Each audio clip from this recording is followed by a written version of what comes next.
a te tupua mai e, a te tawhito mai e, a te kāhui o ngā riki. Mai e a tāwhiwhi ki ngā tua. O i kataki nā te Māori, ko te Māori ahua noa, ki runga ki enei mātanga, ki runga ki enei pūkenga, ki runga ki enei wānanga. Ki runga hoki ki enei pia, ki runga ki enei tauira. O te wānanga o Aotearoa. Ko te Māori i tēnei, ka whakapiki ko te Māori i tēnei. Ka whakakake, ka puta rā, te kaupapa o te rā, ki te whaiao, ki te ao mārama.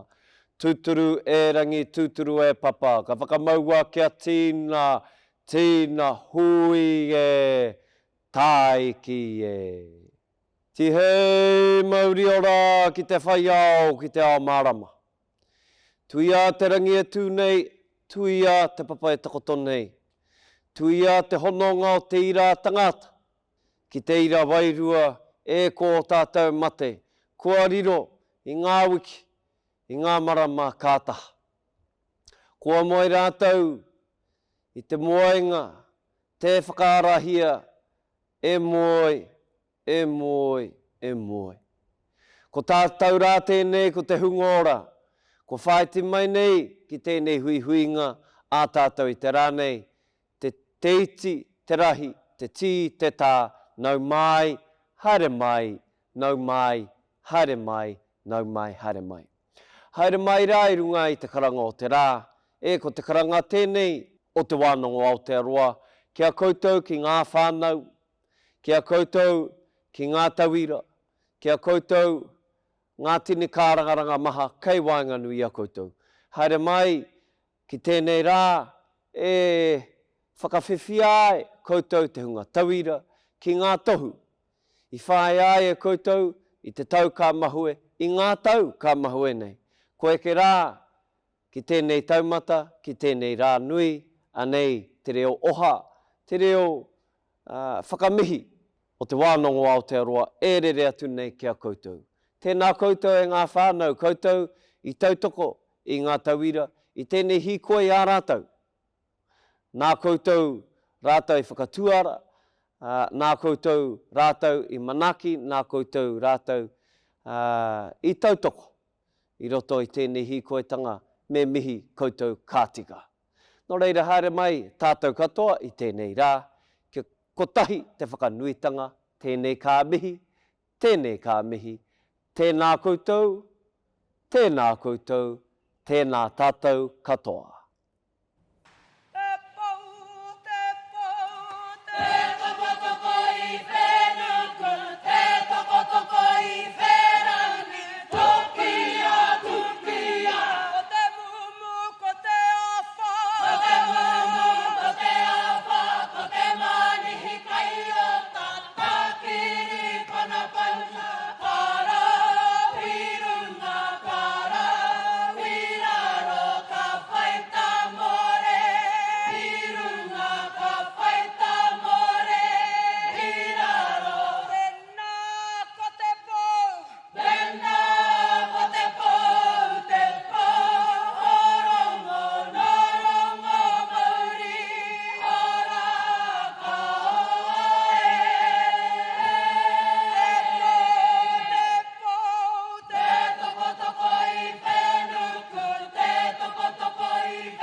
E te iwi, nau mahara mai ki te Puāwaitanga o te wānanga o Aotearoa ki Tāmaki Whakairo, mō ngā tauira o te tau 2021. Api o mai susulu mai. My name is Talaleo Joe. I'm one of the MCs for today's graduation ceremony. Tēnā koutou anoa, kua whitia mi haere tōku ingoa, no Ngāti Kahungunu, Ngāti Porou, mane poto rangi tāne, nau mai, hara mai. Te wānanga o Aotearoa firmly believes in celebrating tauira success and achievement. During these times, we move to online graduation ceremonies with the help and well-being of our kaimahi, tauira and families. E te whānau, we celebrate the success of tauira that are graduating with their tohu o te toi Paematua, Diploma in Māori and Indigenous Art, Level 5. Kāwai Raupapa, Certificate in Māori and Indigenous Art, Level 4. And toi Maruata, Certificate in Māori and Indigenous Art, Level 3. Before we move into presentations and acknowledge our graduates today, we have a special guest that would like to share a few words with you. E te whānau, it is my pleasure to introduce you all to our kaiwhakatere, Chief Executive of Te Wānanga o Aotearoa. E te rangatira e ne pio winiata, nau mahara mai hei whakanui a tō tātou, kaupapa mo te rā. He mihi tēnei ki a koutou ngā ahonga kua tai atu ki te tihi o te maunga mātauranga. Ka mau te wehi ki a koutou. One of the things I loved most about working for Te Wānanga o Aotearoa is our graduation ceremonies, where we get to celebrate your success alongside your whānau and friends, even in a virtual environment like today. We are saddened that we can't celebrate in person, but we are doing whatever we can to contribute to this continued safety of our communities across the motu. Graduation is a special occasion and something you should take immense pride in. You've worked hard and deserve to celebrate your achievement, particularly with the challenges you've faced in the last year. Graduation is also a time to reflect on the work that you have done, acknowledge those who have helped and supported you along the way, and to consider how you will use your skills to build a better future for you, your whānau, and your communities. At Te Wānanga o Aotearoa, we consider the dedication and aroha shown by our kaiako to be a key factor that sets us apart from other education providers, and I acknowledge their work today. Your success is their success. Ka nui te mihi ki tēnā ki tēnā o koutou. We also believe in our vision of whānau transformation through education, and today you make that vision a reality. Our tauira are at the centre of everything we do, and even though for some of you, your journey with us ends today, you will always be part of Te Wānanga o Aotearoa whānau. Your success today will create opportunities for more learning, and I encourage you to embrace those with open arms. We have loved having you study with us and encourage you to consider other learning opportunities that we provide, either for yourself or for others. Help spread the word.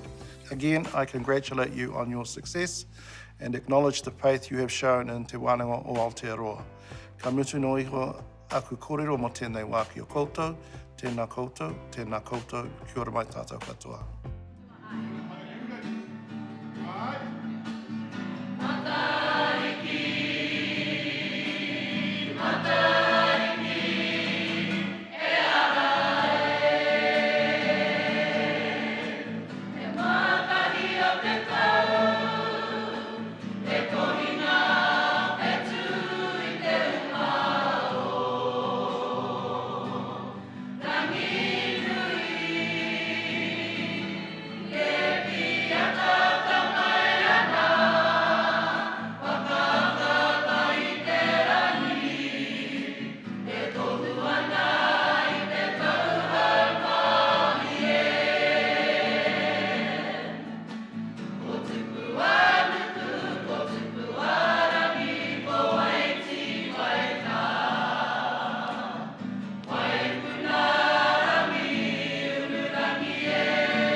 Tēnā koe e te rangatira.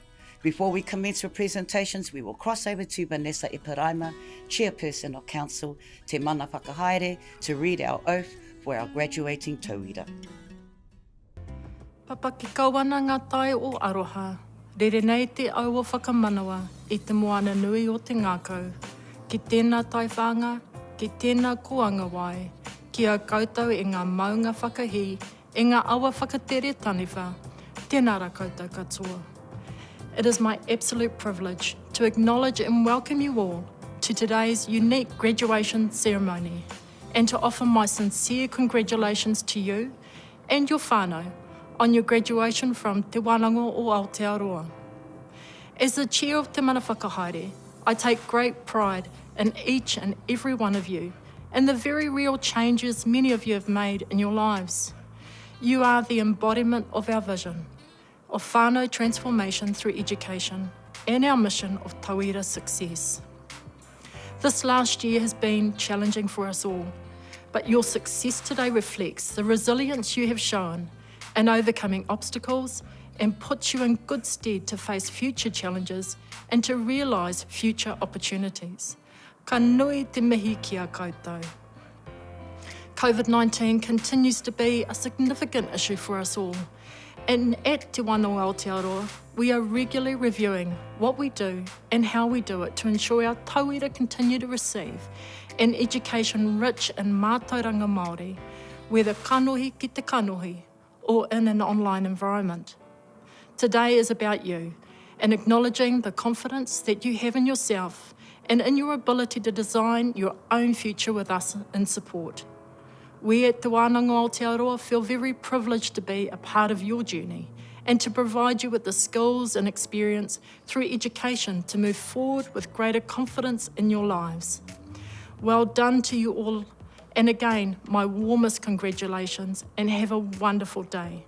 This celebration is yours. It now gives me great pleasure to read the following oath. I te mana kei runga i au mai i te kaunihera, ara, mai te mana whakahaere o te Wānanga o Aotearoa, me te whakatau a te kaunihera ka tū tēnei ko Vanessa Eparaima, te he mana o te mana whakahaere, ka whakawhiwhi atu i ngā tohu ki ngā tauira kua eke i a rātou ngā paiaru o tēnei wānanga. By the authority vested in me by the Council Te Mana Whakahaere of Te Wānanga o Aotearoa and by resolution of Council, I, Vanessa Eparaima, Chair of Te Mana Whakahaere, award the diplomas and certificates dated to those who have satisfied the requirements of this wānanga. Please honour our graduates with your applause. E ngā kaiako e ngā tauira o te whare toi, e mihi ana. We will now present our graduating tauira for Toi Paematua, Diploma in Māori and Indigenous Art, Level 5.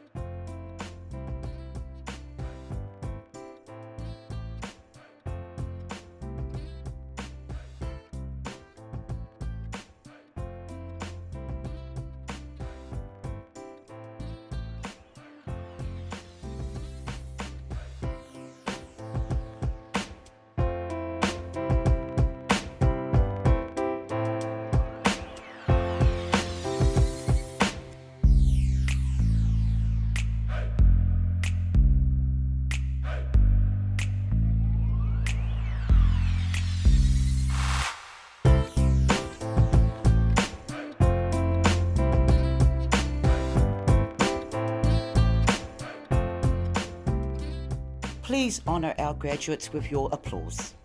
We will now present our graduating tauira for the Kāwai Raupapa Certificate in Māori and Indigenous Art, Level 4.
Please honour our graduates with your applause.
Please honour our graduates with your applause.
Please honour our graduates with your applause.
Please honour our graduates with your applause.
Please honour our graduates with your applause.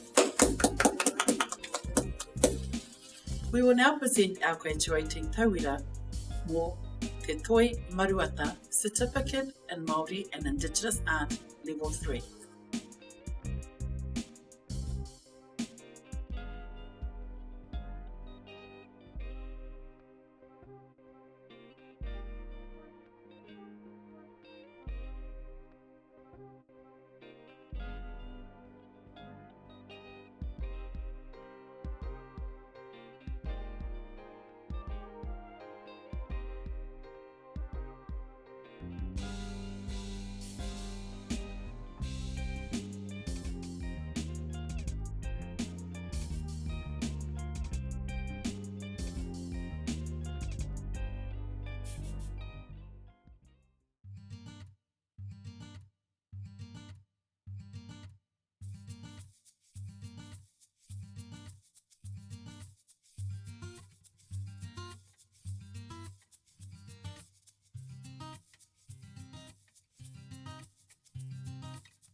Please honour our graduates with your applause.